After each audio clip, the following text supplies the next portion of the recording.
Testing, testing, 1, 2, just making sure we're recording. Okay, great.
You know, memory serves. Well, I guess first off, I hope you had a good reading week. Hope you had a good week off. Any questions about the upcoming assignment on the 7th?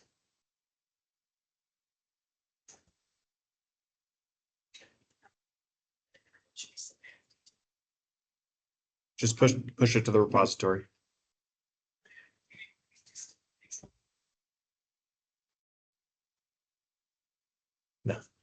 No, just push it to the repository and I'll grade it.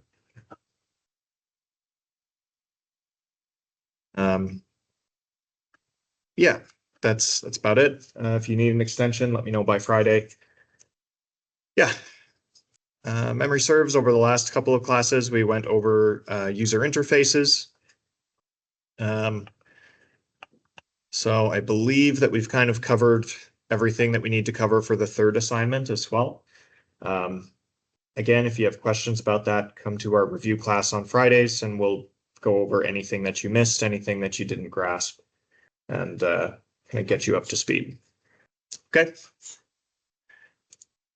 All right, with that, we're going to move on to, I guess, starting the content for the fourth and final assignment. And this is where we get into a field called technical art, and this is where I've spent most of my time working. We're going to be looking at materials, we're going to be importing some 3D models, and we are going to create some particle effects. So this is, in my opinion, the most fun part of it. But yeah, we'll start there. We're going to start with some materials because that's arguably the most challenging, and you kind of need to understand materials as a foundation to do any other kind of technical art. Okay, so here I am in my content browser here. It's my project. The first thing I'm going to do is I'm just going to right click and create a new folder for materials. Materials.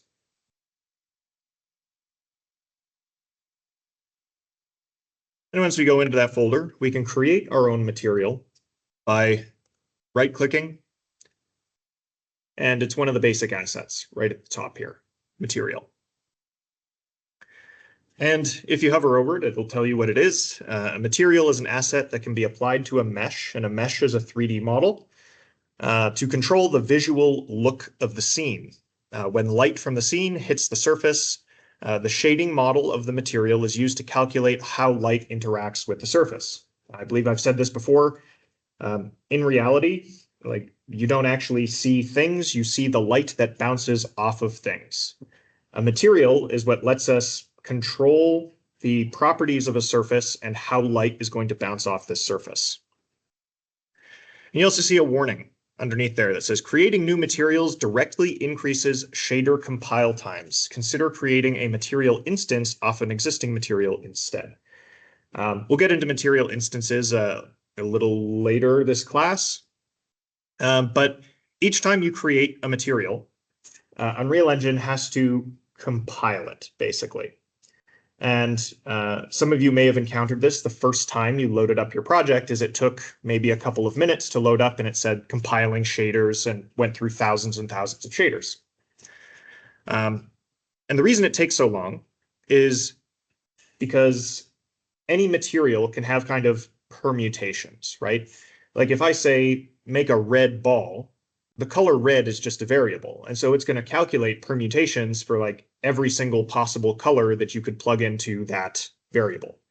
That's why it takes so long to compile. So generally speaking, you don't want to create too many materials. You want to create materials that are flexible, that you can create something called material instances off of, which are kind of like children materials. We'll see that in just a moment. But I'm just going to click on material here. And you can see it's created this material called new material. I'm going to preface this with M underscore for material and call this basic surface. So M underscore basic surface. And you should be able to see this sphere that has just like this grid, this gray grid. And if you double click on this, it'll open up the material to edit it. And you should see a window that looks like this. This should be fairly familiar to you. We've done kind of node-based stuff all throughout this class. And so this is similar. You can right-click to open up a menu to show all of the nodes that are available to you. You can also press tab and it'll do the same thing. The only difference with materials is that the nodes here are mostly just math. You don't really have a whole lot except for math and occasionally sampling files. And we'll see what we mean in a minute. And here we have one node that we can't delete. We cannot remove this node ever. And this is the output of our material. And you can see that it has a whole bunch of different pins that kind of define what the material is going to look like. Unreal Engine uses something called physically based rendering, or PBR. And each of these pins describe the physical properties of the surface, right? So the base color describes, the color that the light that bounces off of it is going to get tinted. The metallic controls how metallic your surface is. Specular only applies for surfaces that are not metallic. Basically, both metallic and non-metallic surfaces can be reflective. So if you look at the surfaces of these desks, you can see that the light still bounces off of it. But if you look at the metal legs of the desk, it reflects in a very different way. It's a subtle difference, and we'll go into creating some specular materials momentarily. Roughness obviously controls how rough it is. And if you hover over any of these pins, it'll tell you what they do. So for example, roughness expects a value between 0 and 1, 0 being the smoothest surface known to man, and 1 being the roughest surface known to man, right? You have anisotropy, which controls how the light stretches and bends. So again, looking at the surfaces of these desks, you can see as the light kind of bounces off. Generally, this is a lot of what I do as a technical artist when I'm trying to mimic the surface, is you actually just have to look at it and say, what do I see? You can see that there's this kind of subtle grain along the surface that kind of stretches and bends the light a little bit. So you can do that with something called anisotropy. And then you have emissive color, which is glowing, basically, right? And we'll get into normal ambient and ambient occlusion when we start to get into textures. But let's create baby's first material here. So base color expects a vector, right?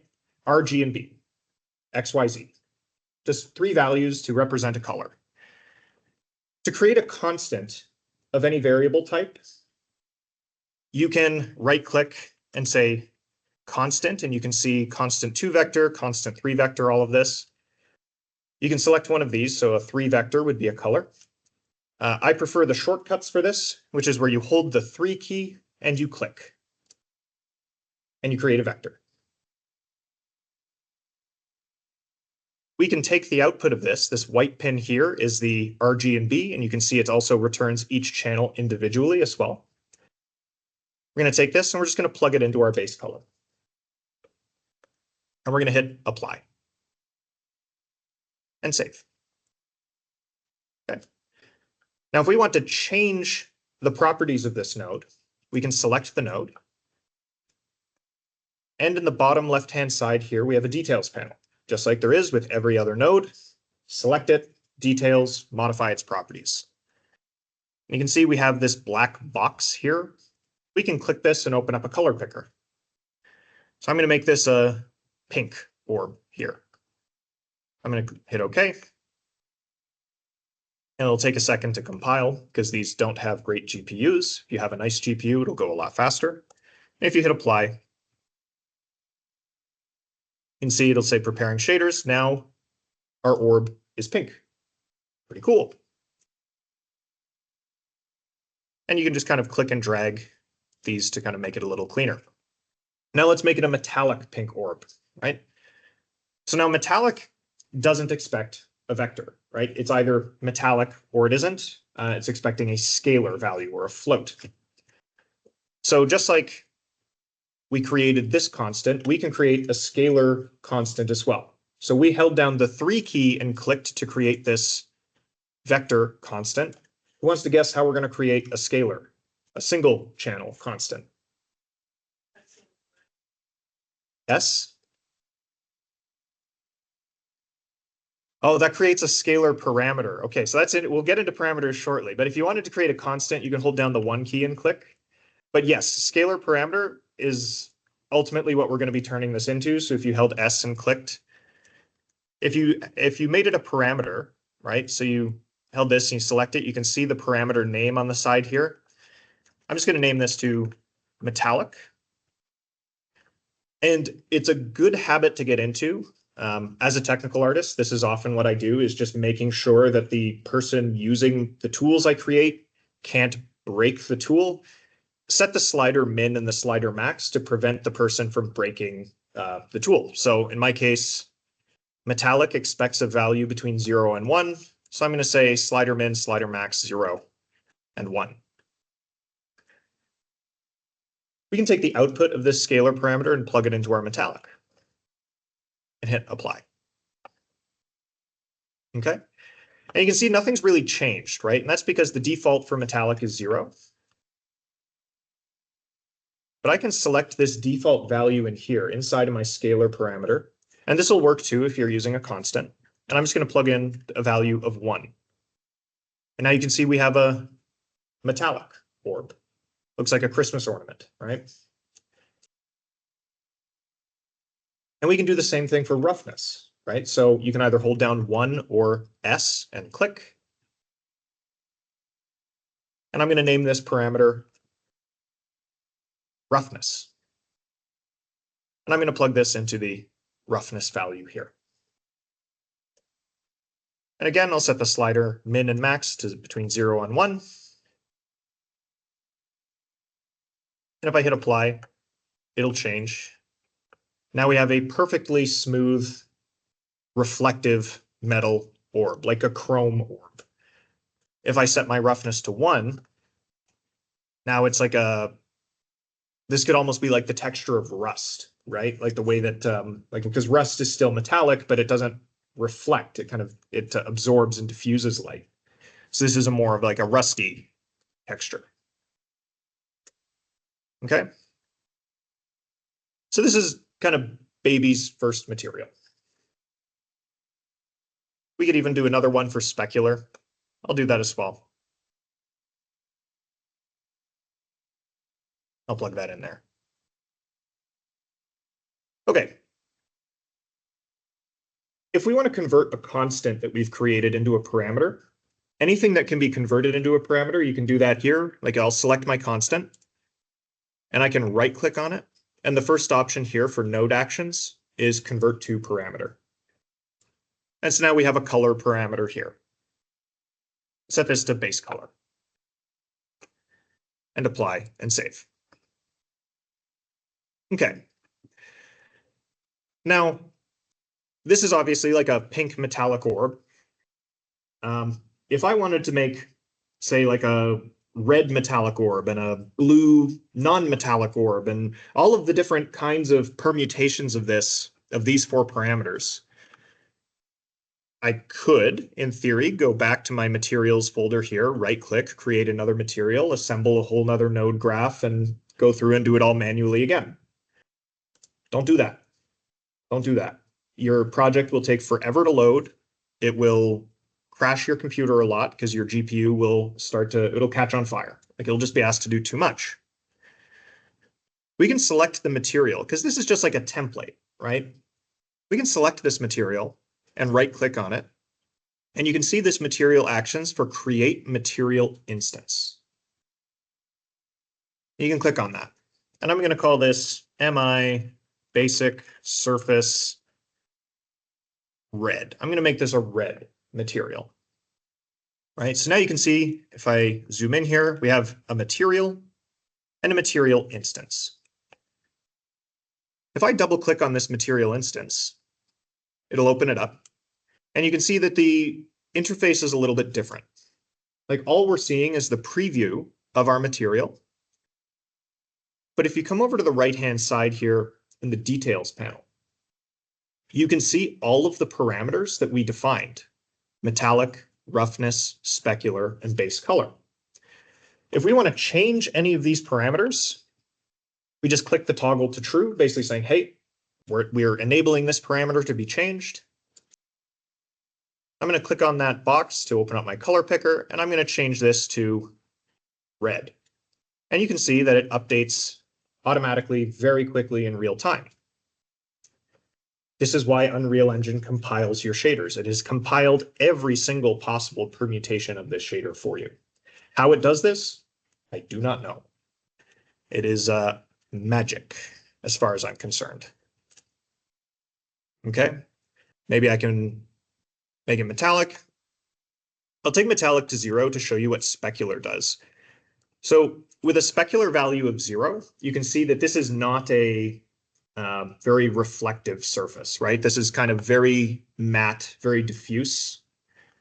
I can increase the specular, and you can see that it's just starting to reflect more light. Memory serves, a specular value of 1 reflects 16% of the light that hits it. So a specular value of 0.5 reflects 8% of the light that hits it, and a specular value of 0 reflects none of the light that hits it. I'm pretty sure it's 16%. If you set this to a value above 1, it starts to look pretty nonsensical, or it can rather. I believe it clamps it though. And you can also change the roughness again. You can see that the roughness, like it doesn't change how reflective it is, it just kind of changes how the light is diffused and how it bounces off the surface, right? So with a specular of 1 and a metallic of 0, you can see this looks almost like a very smooth plastic, like almost PVC pipe could be this material. But if we set metallic to 1, it becomes a chrome-like material, right? Metallic, specular. And the reason this is because basically all metals by their nature they're basically all black, and they just tint the color that bounces off of it, whereas a specular material it'll influence the color a little bit more. So the base color has far more influence on the light that's reflected off of it. Okay, this is Baby's first material. But many of you have stuff in your levels that probably require a little bit more than this if you want it, right? Maybe you have bricks or wooden planks or asphalt, concrete, sand. That would be really difficult to get just by modifying these 4 parameters. So the way that we get more lifelike and realistic materials is by importing textures, right? So a texture is just an image. It is a square image. The resolution of a texture should always be a power of 2. So 2 by 2, 4 by 4, 8, 16, 32, 64, 128, 256, 512, 1024, 2048, 4096, 8192, so on, so on, so on. Okay. And we can find lots of free textures online, and I'll show you how to do that now. I'll show you a couple of good sources. So I'm going to open up my web browser here. And one of the websites that I find has really good free materials is ambientcg.com. ambientcg.com. And it'll take you here. And this is a great resource for free 3D models, HDRIs, which are like 3D textures for skylines and stuff. But you can also see here we have this, this tab here for materials. Now, if I click on this materials tab, it'll take me to their material library. And you can see all of these spheres. And these are all of the materials that you can download. Right? You have bricks, you have metals, you have cobblestone, stone, planks. Planks are a good one, right? So let's just download one of these materials and import the textures. So I'm going to find one that I think looks kind of cool. This is a good one. Yeah, this kind of cobblestone material. And you can see on the right-hand side here, this will be the name of the texture is Paving Stones 141. But you can see here PBR maps. And again, PBR, physically based rendering maps. Often you'll hear textures referred to as maps. And you can see all the different resolutions that are available to you. Just download 1K. Do not download anything bigger than 1K. If you download 8K textures, you are going to have a lot of trouble pushing your repository to Git. Like it's going to give you all kinds of errors saying your file sizes are too large. We can't do pushes of this size. Like you do not need a gigabyte worth of images for one material. That's craziness. You can download either JPEGs or PNGs. PNGs typically give you higher quality. JPEGs are compressed. Either or, it doesn't really matter. I'm going to download this 1K PNG zip. So I'll just click on that there. And you can see it's downloading here. Paving Stones 141 underscore 1K PNG.zip. And I'll give it a second. Then I can just go to that location on my folder here. And I'm going to right click and extract it somewhere on my hard drive. I'm just going to keep it in the same folder here. And when you go into the extracted folder, you can see that it has all of these different maps. So some of them should be familiar. Color, base color is a color map. Roughness is a roughness map. Now, in our case, we don't have a metallic map because these cobblestones aren't metallic. The metallic value is going to be 0. If we want to import these into Unreal Engine, I'm just going to go to my content browser here. It's a good idea to keep this stuff organized. So I'm going to right click and create another folder, and I'm going to call this textures. I'll go in here I might even create another folder. Call this one paving stones, because that's the name of the texture set that I'm importing. And I can go here to my file browser where I have all of these images. I'll select my roughness, ambient occlusion, color, displacement. You have two normal maps here. You can import both of them, but the one that we're going to be using is DX, which stands for DirectX. GL just requires a little bit more work to get working. And then we can just click and drag all of these images into our content browser to import them. Now you can see we have these 5 beautiful paving stone images. If I want to inspect any of these images, I can just double click on them to open them up. So here you can see this is my color map. And you can see the resolution up in the top right-hand side here, 1024 by 1024. So 1K, often you'll hear 1024 referred to as 1K, 2048 is referred to as 2K, 4096, 4K, 8196, 8K. It's really important your textures be a power of 2. If your textures have like a weird wonky resolution, like they're, I don't know, like 909 pixels by 909 pixels, you're going to get weird artifacts, weird compression errors and stuff. The reason that it does this is because Unreal Engine automatically optimizes this to reduce the resolution of your texture as you get further away from it, right?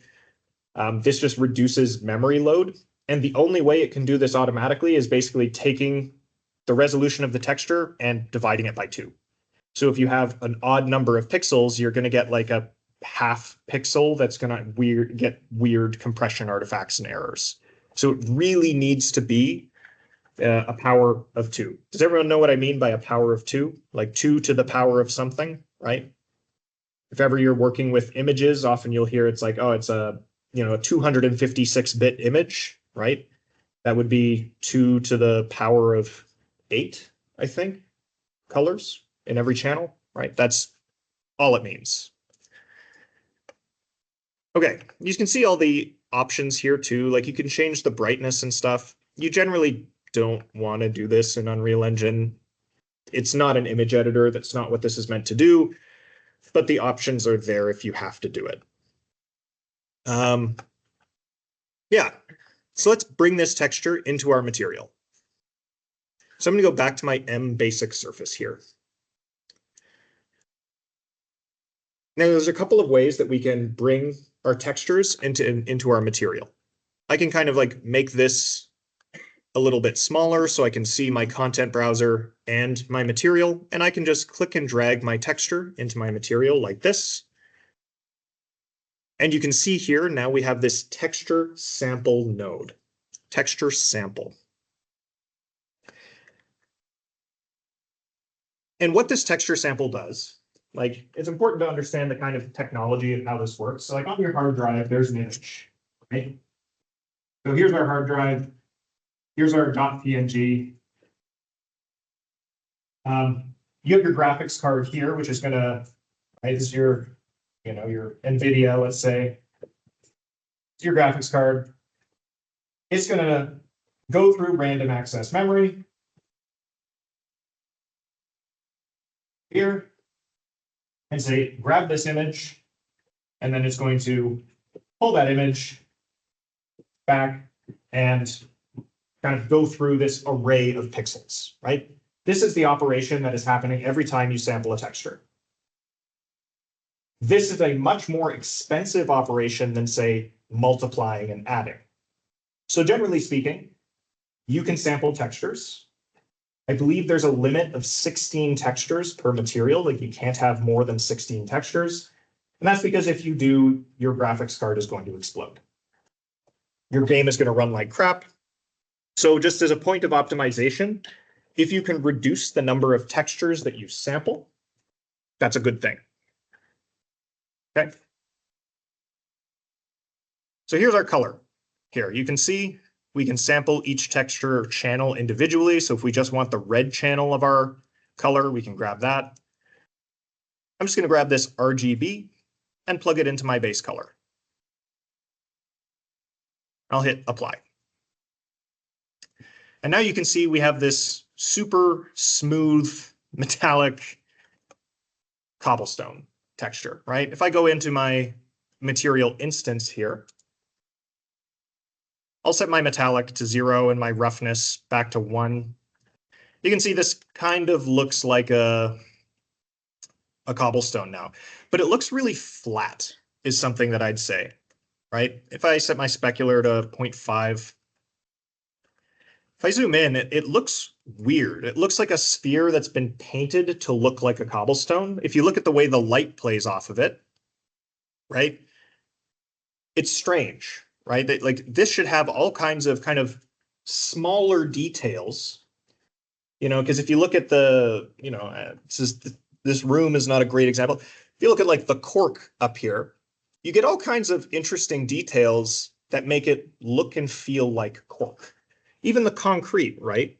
You have all kinds of smudges and nicks and dents, and that impacts the way that the light reflects off of it to give it the character and feel of concrete. This is where normal maps come in. This is a really important map to understand. So I'm going to go back to my basic surface. I'm going to show you the other way to import a texture sample, and that's just to right-click and say texture sample. And in the texture here, like when you select your node into your details panel, we have the texture. We can just select the normal map that you've just imported. So I'm going to select this normal map here. And I'm going to plug it into the normal channel here, and you'll see something change.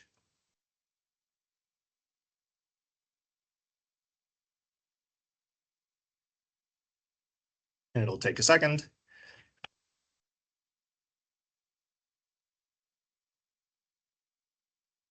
You can see it'll take a minute to prepare the shaders. You can see it's now taking longer to prepare my shaders, and that's because I'm sampling 2 textures now.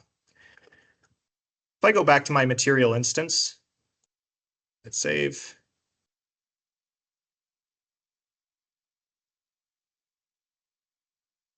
Change the specular back to 1.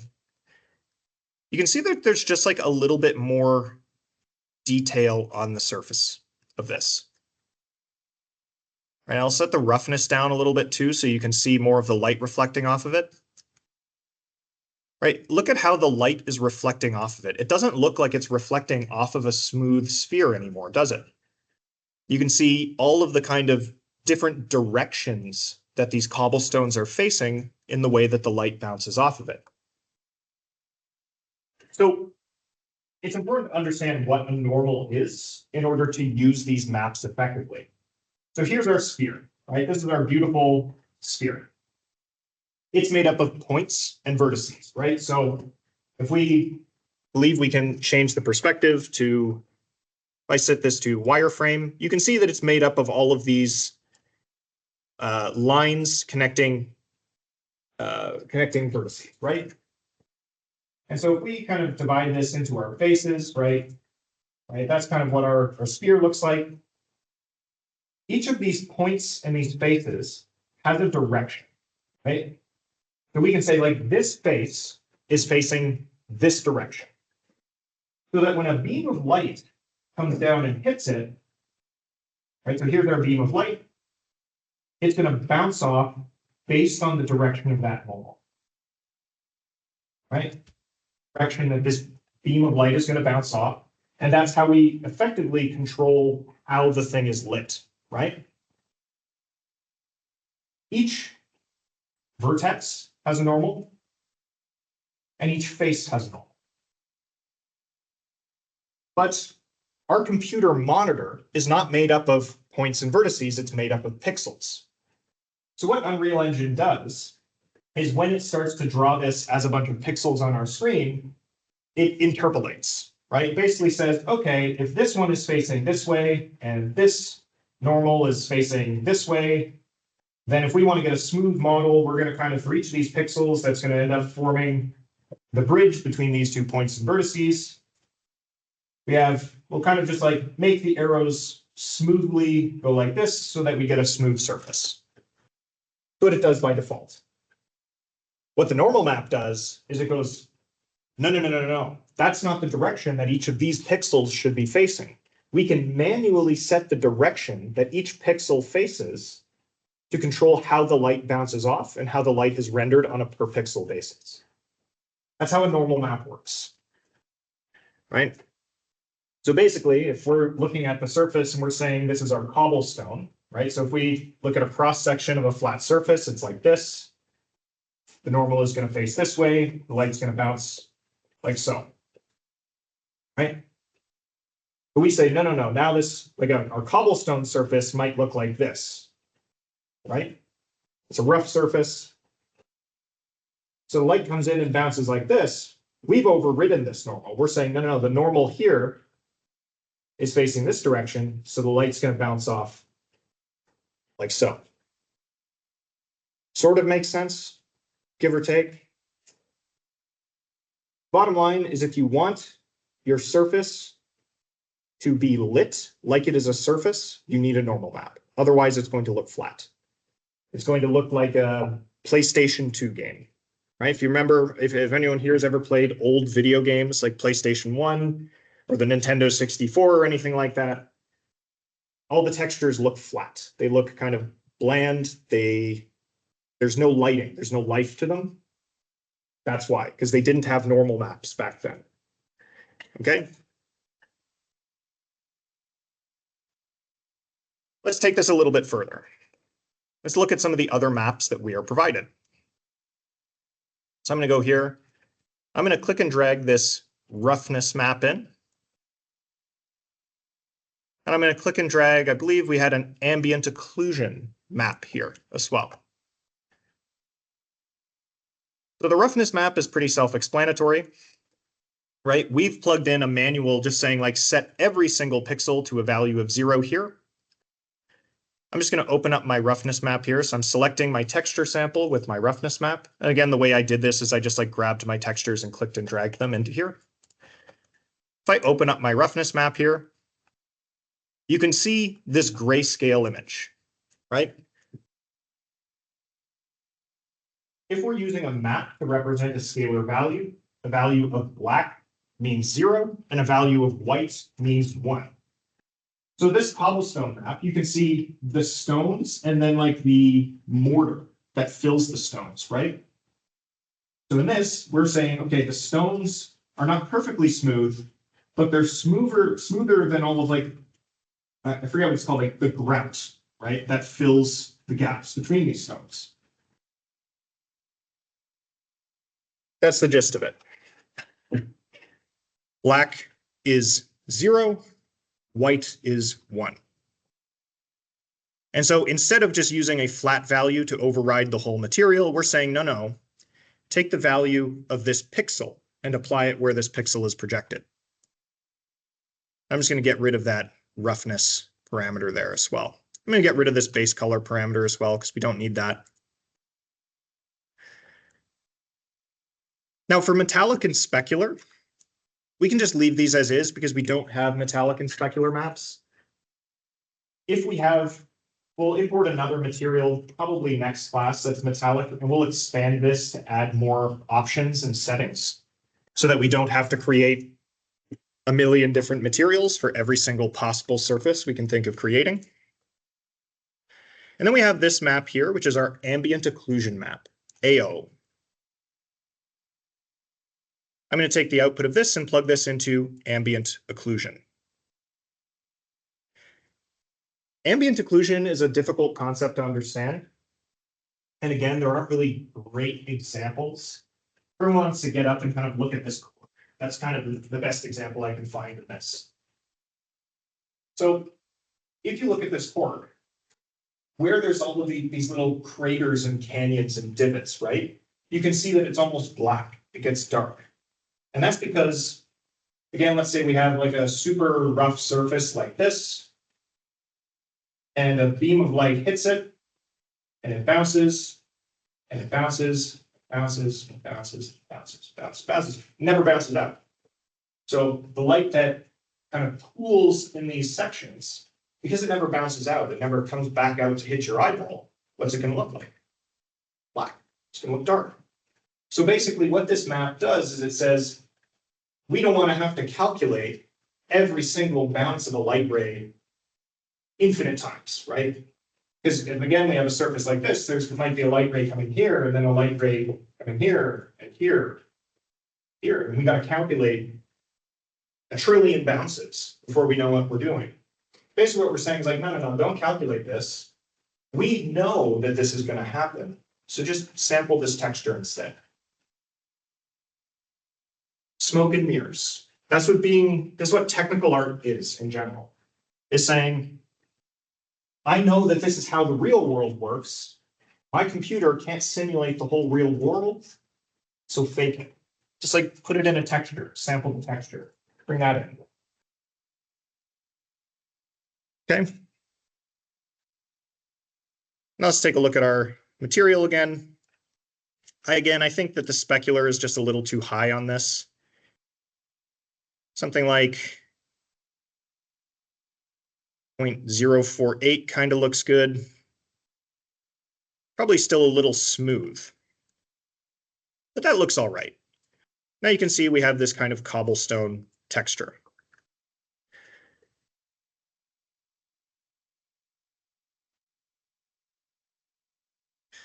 Now, one issue I have is that this still looks really flat, right?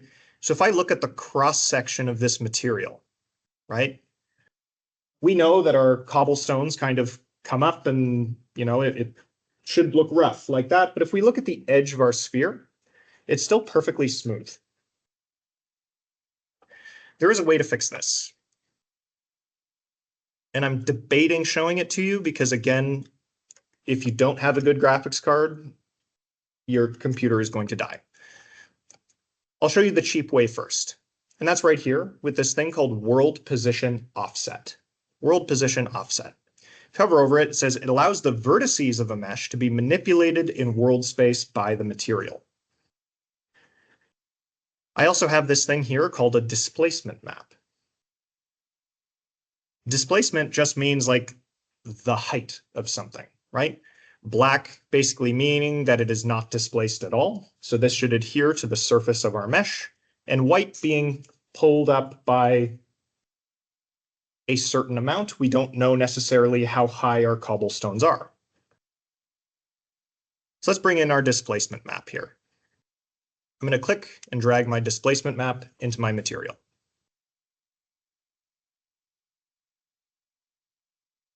I'm going to grab my RGB value here and just plug it into World Position Offset. And hit apply and save.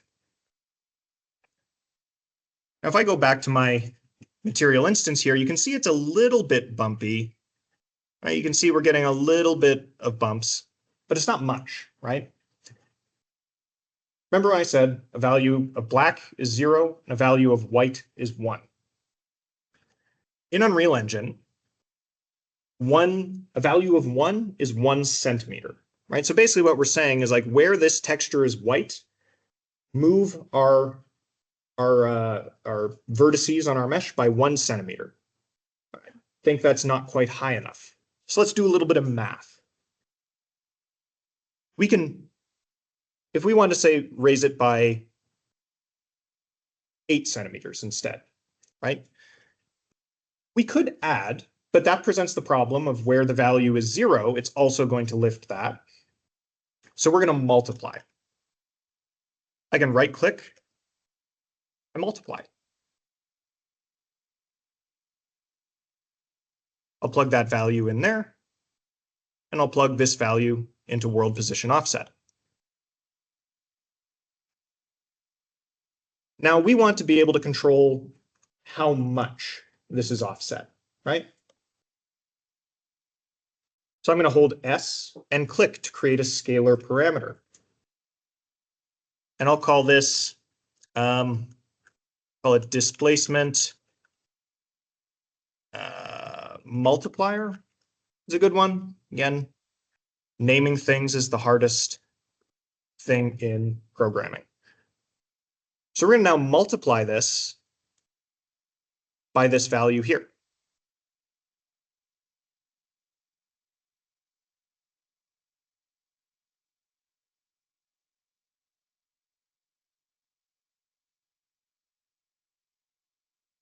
Now let's see, we have our displacement multiplier. If I start to just crank this up a little bit, you can see that it's pulling the stones out a little bit. Right? So now we're just getting a little bit more kind of texture. The problem that we're encountering here is that it's pulling them in one direction.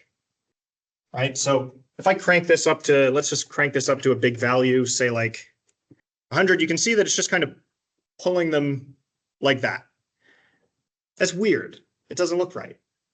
If we're looking at, like, how would we like this to be displaced, right? Like, again, this is our sphere. We'd like this vertex to be displaced this way, this one to be displaced this way, this one to be displaced this way. We want it to be displaced along the direction of the vertices, right?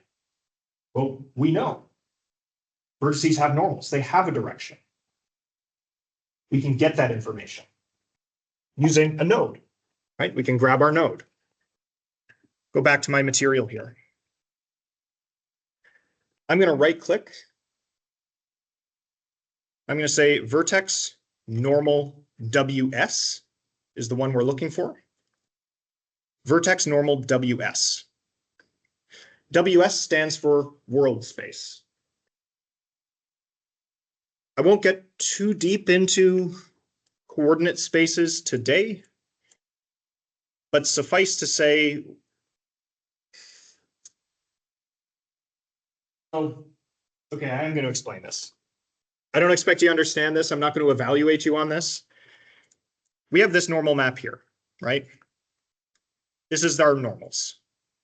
If I want to preview this and see what this information contains, I can right-click on a node and say Start Previewing Node. And you can see we have this weird, like, blue and pink thing, right? And that's because these normals are in something called tangent space.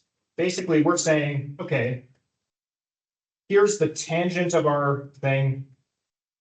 This vector, we're going to say that this is equal to 0, 0, 1, right? It is facing, like this normal is just, we're going to say that this is the normal here. The red and the green channels of our normal map say, replace these and kind of bend the normal as a result, right? But normals also have a direction in world space. So I'm going to grab my vertex normal world space here. I'm going to right click and I'm going to say Start Previewing Node. And you can see that this looks radically different. And that's because the blue and pink one that we just looked at was kind of relative to the vertex itself. Whereas this one is saying, like, okay, this is the direction that it is relative to the center of the world, basically. It's a strange distinction. You don't really need to understand it fully until you really get into, like, advanced applications of materials, where sometimes things will just expect it in world space, other times things will expect the input in tangent space. Now, if we hover over world position offset, you can see allows the vertices of a mesh to be manipulated in world space by the material. So it's going to expect the input in world space. I'm going to right click. I'm going to say multiply. I'm going to multiply these two vectors, because if I look at my displacement map, again, I can right click, Start Previewing Node. You can see that it's just black and white. So probably what's happening here is because it's just this grayscale texture. Again, we saw it kind of getting dragged in one direction. Basically, if this is our axis, so let's imagine that, like, our world space axis, like, this is the X direction here. What's happening is it's just saying, okay, displace it all in the X direction. So, like, put all of our eggs into this basket here. Don't displace it in Z. don't displace it in Y. And so all of our vertices get pulled this way, which looks like crap. Looks super weird. So we can then just multiply this grayscale value by our vertex normal world space to basically say, no, pull it by this much in this direction, in the direction of our vertex normals, right? So basically what we're doing is we're saying this is the magnitude of our displacement. This is the direction of our displacement. By multiplying our direction by our magnitude, we get our displacement.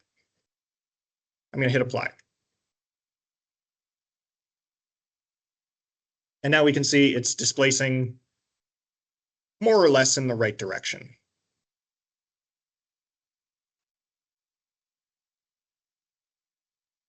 The downside of this is that call it the resolution of our displacement is limited by the number of vertices that we have on our mesh. So if we have just like a cube that has no vertices to fill in the gaps here, this isn't really going to look very good. Right, so if I at the bottom here of my preview window, you can see I can select different shapes. Right now we have this sphere. I can select this cube, and you can see it doesn't really work because there's no vertices to displace. It just pulls the faces away from one another.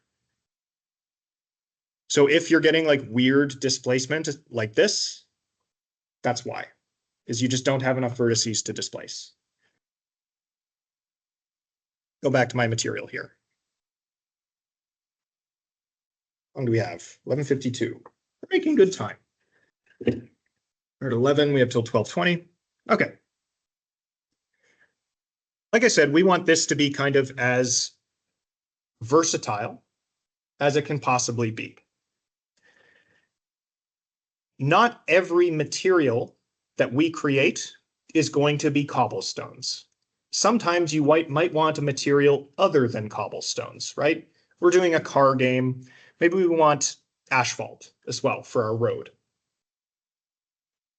Just like we created parameters for our metallic and specular, our textures can be parameters as well. So I'm going to select my texture sample here. I can right click on it and say, convert to parameter. Convert to parameter. And we'll call this base color texture. I can right click on this, convert to parameter, roughness texture. I can right click on this, convert to parameter, normal texture. And then right click on this, convert to parameter, displacement texture.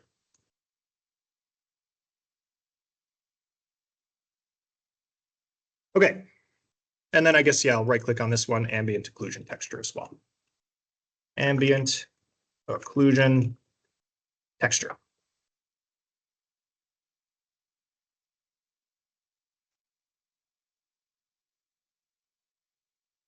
So if the really simple kind of Christmas ornament colored orb where we could set the metallic and roughness was Baby's first texture, this is Baby's second texture, right? Or second material, rather. We're now using textures to represent our values. And we are using a little bit of math to modify the values that come out of our textures. I'm going to go ahead and download another material set just to kind of illustrate my point here. I'm going to go back to ambient CG. I'll go into the materials gallery here. I said I wanted asphalt. I think asphalt is spelled this way. Asphalt. There we go. I can click on this, asphalt, asphalt, asphalt, asphalt. So I can search for particular materials I want. This kind of cracked asphalt material looks kind of good. I think that's fun. And I'll just download again the 1K version of this because I don't want massive textures. Another benefit of downloading all the same resolution for your textures is that, let's say I have one texture that's 1000 pixels and another texture that's 2000 pixels, and I project them onto my surface. So here's, let's say I have this plane that's 1 meter by 1 meter, and I project my texture on that surface. If one of my textures has twice as many pixels as every other texture, what's going to happen? It's going to look twice as crisp, and every other texture is going to look twice as blurry, right? So that's another benefit of doing it this way, making sure that you download all the same resolution. I won't get too deep into texel density just because this isn't a 3D modeling course. What you need to know is like just download the same resolution textures for everything. I'll open this up. I can extract all. I'll extract my asphalt textures here. I can go to my project. In my textures folder, this one, instead of paving stones, is going to be called asphalt. I can go to my asphalt here and just import the color, displacement, normal, DirectX, and roughness, and just drag them all in. Now, because we converted all of these textures into parameters, I can right-click on my basic surface here, create a material instance, and I'll call this mi_asphalt. And I'll double-click and open it, and you can see all of the textures that make our material look like our material are exposed as parameters. And I can just go to my asphalt textures here, and I can drag in my base color. I can drag in my ambient occlusion. I can drag in my displacement. I can drag in, look, watch what happens. Look at my normal map right now. This is why the normal map is the most important, in my opinion. Right now, this still kind of looks like cobblestones, but they're just covered in tar. But if I grab my normal map and drag it on, right? Now it looks like asphalt. And hit Control Z, demonstrate this. Asphalt, cobblestones, asphalt, cobblestones. And I'll drag in the roughness map here. And this kind of looks like asphalt. I'd say by default, our metallic value is 1. I'm going to take that down to 0. And I think a specular of 0 looks good for this, because you see if I bring this up, it starts to look kind of plasticky and wet.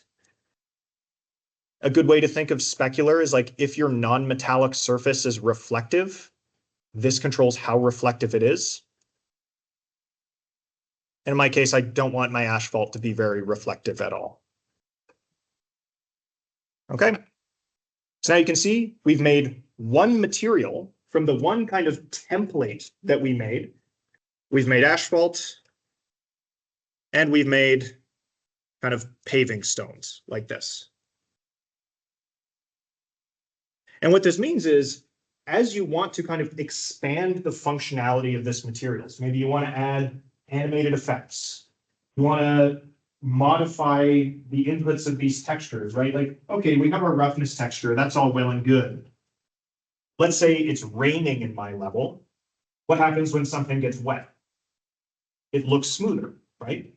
We could say multiply the value of our roughness texture by a scalar parameter to control how rough it ultimately looks, right? We don't need to use these, the kind of raw outputs of these textures. You can multiply them, you can divide them, you can put them to the power of something, you can put an exponent on them. Let's use this as an example. Let's do an example. We have our base color texture here, right? You have a barn in your level, right? Okay, so you find a plank texture. Beautiful plank texture, it's perfect. But it's beige, right? Oh no, what do you do? What do you do? You need to change this from a beige to a red plank texture. You could, in theory, go to your source texture, open it up in Photoshop, go in and paint it to make it look red.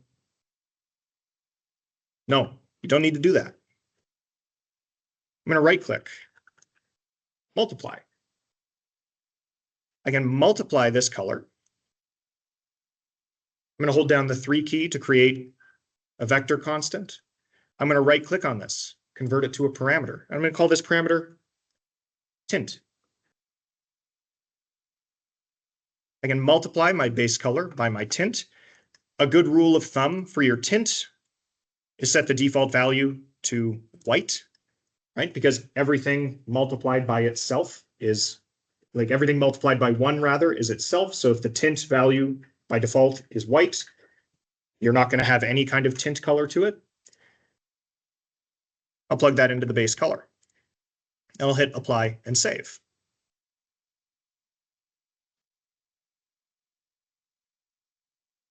So now here I'm at my asphalt texture here. That's kind of nice. Maybe I want it to be tinted green. Now I can tint it green.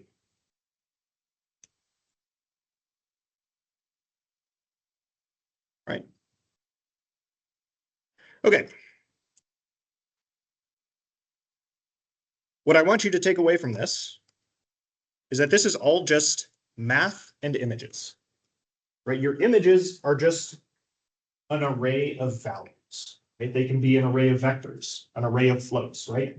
1024 by 1024 float values, all put into one file that your graphics card can grab from your hard drive very quickly,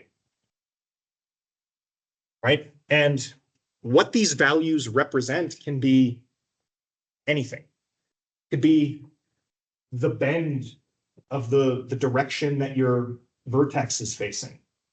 It could be the amount that you want to pull those vertices away from your surface. It could be how rough it is, how smooth it is. It could be how metallic it is, what color it is. It could be, you know, for something like water, let's say we wanted to do the direction that our water is flowing, right? We could do that in an image. Something called a flow map. I'm not going to teach flow maps just because that's a whole can of worms unto itself, but if it's something that you wanted to figure out, you can do it. And if you're wondering, well, like, how did I learn how to do all of this? YouTube. I just practiced and did this. This is not something I have like a specialized education for. I just kind of got in there, jumped in and started making materials. And this is how I've made most of my money in the industry. Obviously, the materials I've made are a sight more complicated than this, but that's the gist of it.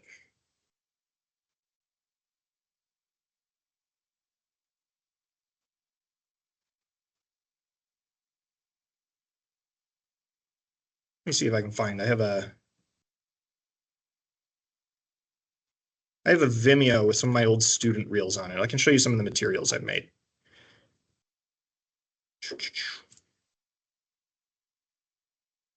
If I can search for things on Vimeo. I was having trouble with this last time where I was like, no, you got to sign in. I'm like, no.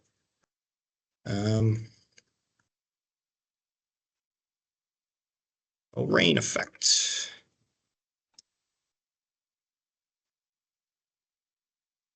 So here's a material render I did. So this is all just using materials. I took this rock surface and I animated the normals to create rain droplets. I changed the roughness to create this kind of like smooth, wet looking effect. I brought in a texture for the normals. So where that, like, these puddles are not a texture.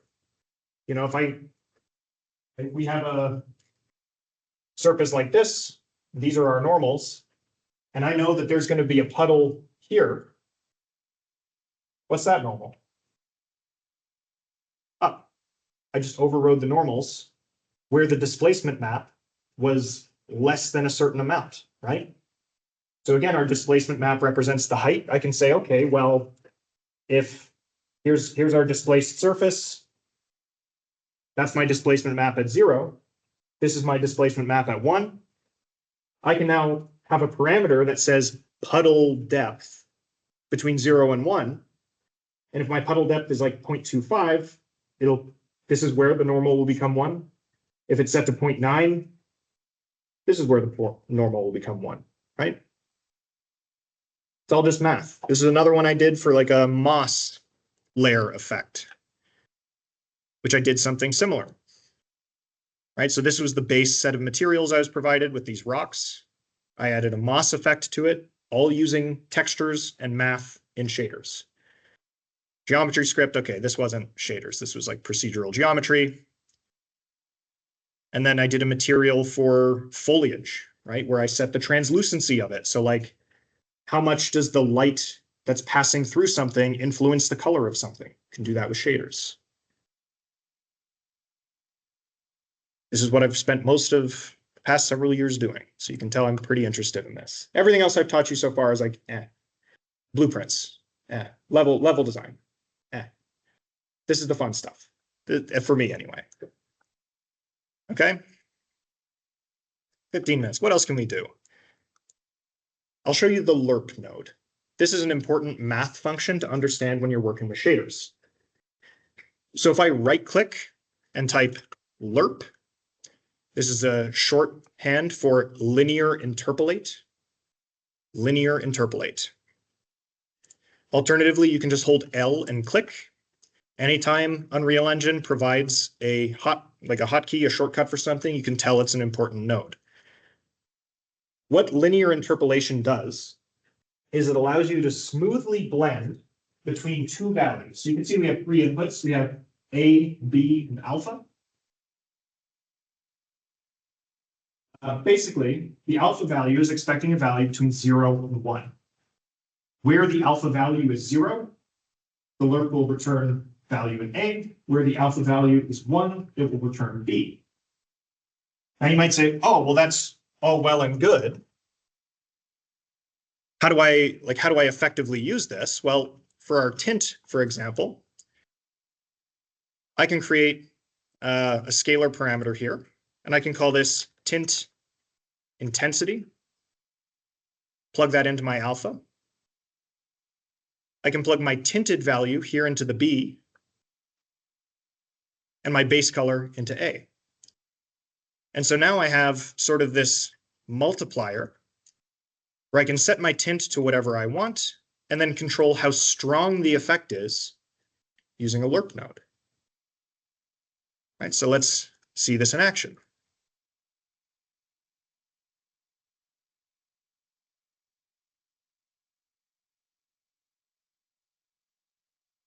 Right, so here I have my tint intensity.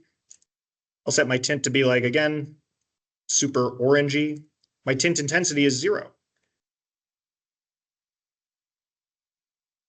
Now the tint is maximum effect.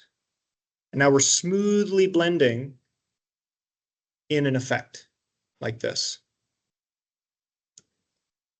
This is the most basic way to use a lerp. Now we're just plugging a flat value and saying, you know, this alpha value is applied universally across the whole material. We can use the output of a texture in our alpha value as well.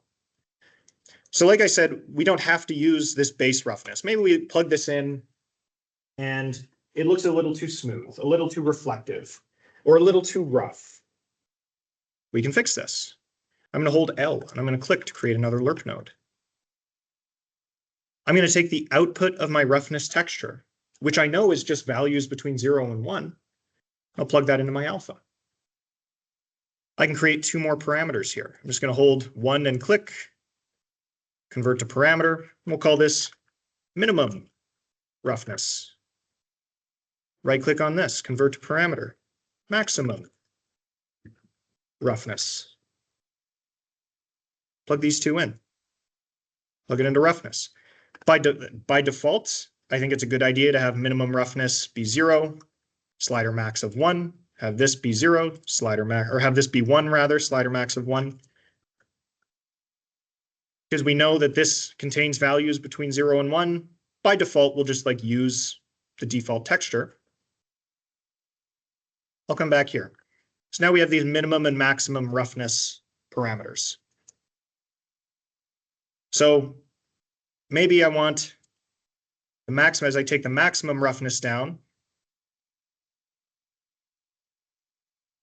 minimum roughness up, hopefully it will.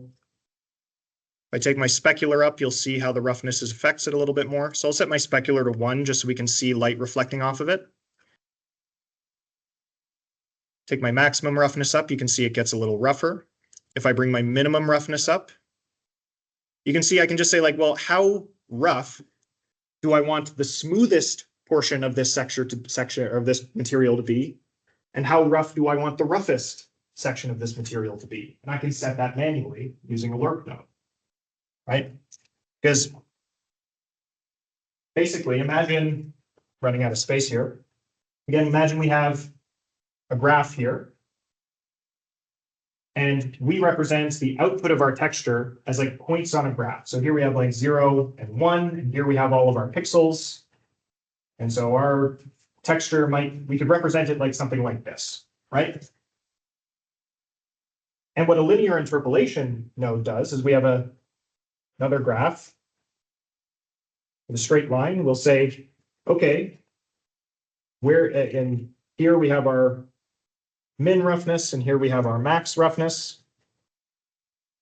And because we're just getting the output here, so like, okay, here this is a value, let's say like 0.1. We're going to sample right here. Here it's a value of 1. I'm going to sample right here. And so we're basically just remapping this image based on our minimum and maximum outputs. I'm not going to test you on your understanding of the underlying math. Just know that the lerp node is useful for modifying inputs, for blending effects, and for remapping textures, right? This is a lot. I know. I know that this is a lot. Your assignment can be done to the expectations, because your assignment for your assignment 4, which is your kind of tech art section, just says create a master material, which we did today in class, and then create 2 material instances. Just 2, which we've done today in class. You see how easy this is in a way, right? Like you follow along with today's lecture, you've done 30% of your first assignment, or your last assignment rather. Then it also wants you to import 2 3D models, which we'll cover in like the first 5 minutes of next lecture. You'll have to create materials for those 3D models as well, but how do we do that? We right-click, create material instance, we're done, right? And then it has you creating a particle effect. We're not going to cover today, but that's the hardest part of the assignment. Particles are why some tech artists make like 200 grand a year and others why make less than that. Because if you're a good particle artist, like a good effects artist, you have unlimited work in the game development industry. It's really hard to find good effects artists. Shaders are kind of the next rarest breed, just because you have to beat your head against a wall a lot and learn a lot of math, and lots of people don't want to learn how to do that. And then 3D modelers, dime a dozen. They're called prop monkeys, right? They just make props. Okay. 7 minutes left. I'll show you UVs next class. That'll be the last thing, which is basically like right now, our textures are all like the same size, if you will. But let's say we want our cobblestones to look smaller on our sphere. We can scale them up and down. We'll do that next class because we only have 7 minutes, and I'm not going to explain UVs in full in 7 minutes. It'll take like 15 minutes. Yeah, what's up?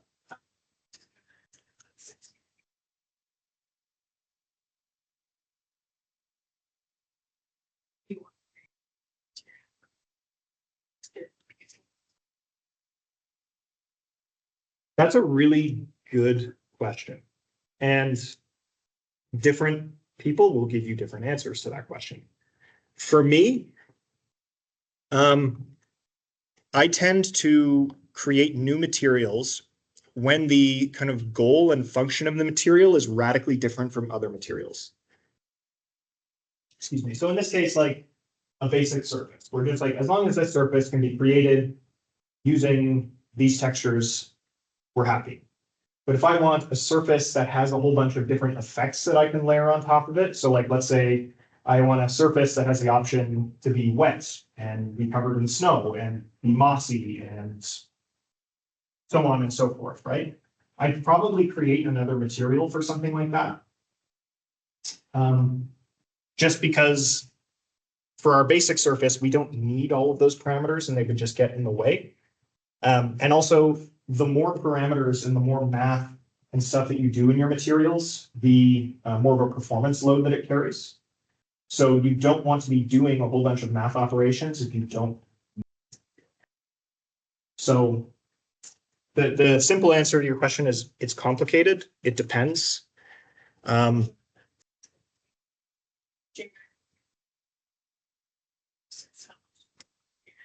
Versus the runtime cost, basically, right? Because let's say I have to do, if I look at my thing here, you can see in the material instance, we have this base shader pass, 153 instructions, 7 out of 16 texture samples. And then there's kind of 2 shader passes, which is the vertex shader and then the pixel shader, or sometimes called a fragment shader. You can see that we have a total of 206 instructions. The more math you do, the more instructions it takes. And instructions are basically your graphics card doing an operation, right? So certain nodes will cost more instructions. Like, so multiplying something, super cheap. Putting an exponent on something, very expensive, right? It has more instructions associated with it. So yeah, generally you're just trying to balance how many instructions and how many texture samples your material ultimately has with the production cost of like every time I load my project, how long is it going to take to compile these shaders? Because if it takes me 24 hours to load my project, I can't get anything done. Versus if my game runs at 2 frames per second, well, it's worthless, right? So you just have to like strike a balance there. Yeah. And there's like all kinds of ways you can optimize shaders and stuff, which not relevant for the scope of this course. I'm sure some people will go onto the Unreal Marketplace and download a billion shaders. That's a good way to learn. So if I go here to like add content and Unreal Marketplace, it'll take you to this thing called Fab. I'm sure some of you have checked it out already. For your assignment, don't just go on Fab and download a material. That's obviously not acceptable. I do expect you to do the work yourself. But if you want to see how other people are making materials and you want to learn from that, it is a great learning resource, particularly Quixel Megascans.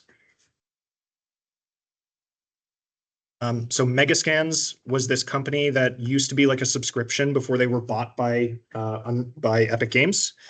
And you can see that they have a whole bunch of like 3D models and materials and stuff that are most of them are free. Some of them are paid now. They used to be all free. And you can see we can like pull in different VFX and decals and brushes and materials and stuff here. Yeah, so like here are some old materials and stuff that are, again, so you can see this one's free, but this other one's cost $4.